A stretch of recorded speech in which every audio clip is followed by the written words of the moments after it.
हामी घाँस काट्न ओखले भिर्काएको थियौँ, त्यहाँ के रहेको जस्तो रहेछ। यसो हेरेको यो त एक्कासी ढली। आम्मा त्यहाँ त अस्ति भर्खर 2 केटाकेटी हामफाल्न मरेका थिए। छोरी भित्र छोरी चामल लिएर आइस् त। अकालमै मरेको मान्छेको हातमा भड्केर बसेको हुन्छ। तिमीहरू किन आएको त्यस्तो ठाउँमा? जानु हुँदैन, राम्रो हुँदैन। उसको कपाल खोलिदेऊ।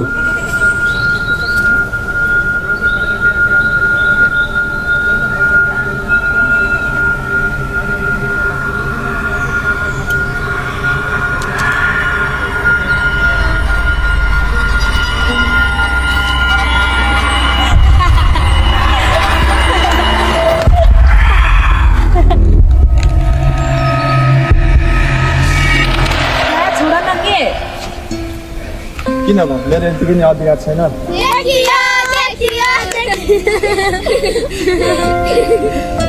यिनीहरू यहाँ कसरी आयो? तिमीले ल्याएको? हो त, मेरो सेक्रेटरीहरू हो के। यो दादा त अस्ति नै सीता दिदी रम्या दिदीसँग यसरी नै खेल्दै थिए। ओइ तिमीहरू जे पाइदै नबोल त। के जे पाइते हामीले देखेकै हो। प्रीति प्रीति मेरो कुरा त सुन। प्रीति नरिसाउ न। भयो छाड मलाई। तिमीले हो कि मेरो साँचो माया।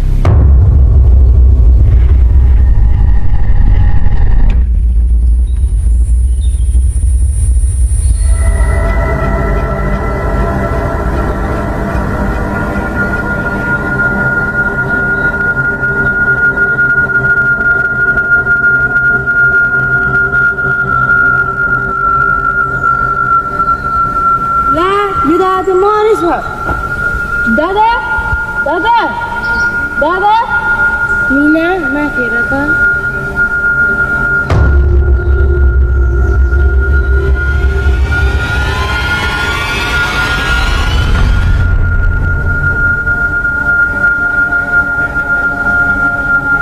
के भएको रहेछ काका? केटा आफै मरेको होइन रहेछ। केटीले केटालाई मारेर आफैले मर्या रहेछ।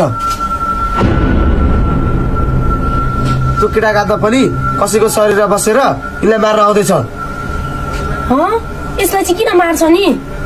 त्यो केटीको हातमा यिनको शरीरमा जुत्तो ठाउँ होइन, त्यो केटीको हातमा र यिनको शरीर अलग गर्नुपर्छ।